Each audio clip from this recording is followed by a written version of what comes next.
इंज करके अपनी बीवी दी गोद विच सर रखे होया ते अब्दुल्ला बिन रवा दिया अखां विचों आंसू डुलने शुरू हो गए। कर्मा वाली ने वेख्या कि मेरे सिर दा साइना रोई जा रही है तो बीवी नूं भी रोना आ गया गए। और जदों मियाँ बीवी दा प्यार होवे ना बीवियां कोलों फिर खावंदा दे अखां विचों आंसू आना बर्दाश्त नहीं होया करदे।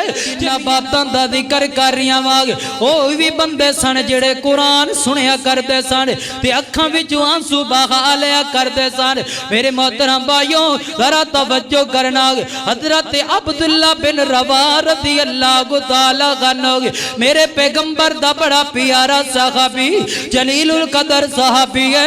इंज करके अपनी बीवी दी गोद विच सर रखे होया है सर रखे है। इंज करके मियाँ बीवी आपस दे अंदर गल्लां बातां कर रहे ने गल्लां बातां करदियां हजरत अब्दुल्ला बिन रवा दियां अखां विचों आंसू डुलने शुरू हो गए। सारो कतार रोना शुरू कर चढ़िया गए। ते कर्मा वाली पुछदी है कर्मा वाली ने वेख्या कि मेरे सिर दा साइना मेरे दिल दा करार दा मेरे अखां दा चैन रोई जा रही है तो बीवी नूं भी रोना आ गया गए। और जदों मियाँ बीवी दा प्यार होवे ना जदों मियाँ बीवी दियां मुहब्बतां होण ना पर बीवियां कोलों फिर खावंदा दे अखां विचों आंसू आना बर्दाश्त नहीं होया करदे।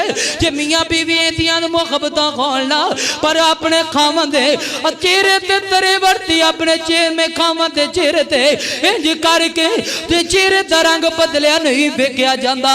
हजरा जी कईयां बीवियां नूं वेख्या है कईयां औरतां नूं वेख्या है खावंद नूं जिवें दुख आए ने जिवें दियां तकलीफां आईयां ने पर औरतां तस्त मस्त नहीं होंदियां।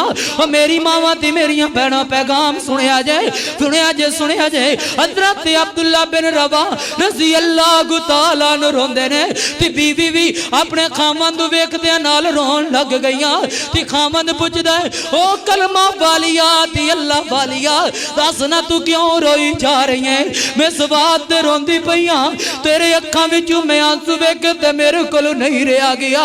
मैं ते तेरे अखां दे विचों आंसू डुलदियां वेखे ते मेरे कोलों नहीं रहा गया ना।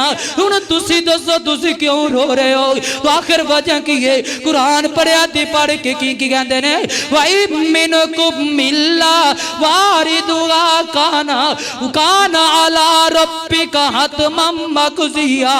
गल सुनना कर्मा वालिया मैं तेज बात रो रही वा एक वक्त आएगा एक टाइम आएगा सिराते मुस्तकीम तो हर एक बंदे नु लंघ के जाना पड़ेगा। पता नहीं कि मैं अब्दुल्ला बिन रवा को तू सिराते मुस्तकीम वाले रास्ते तू बच्चियां भी जाना है कि नहीं बच्चियां जाना। मैं तेज बात रोई जा रही मैं तेज बात अखां विचों आंसू बहाई जा रही वा।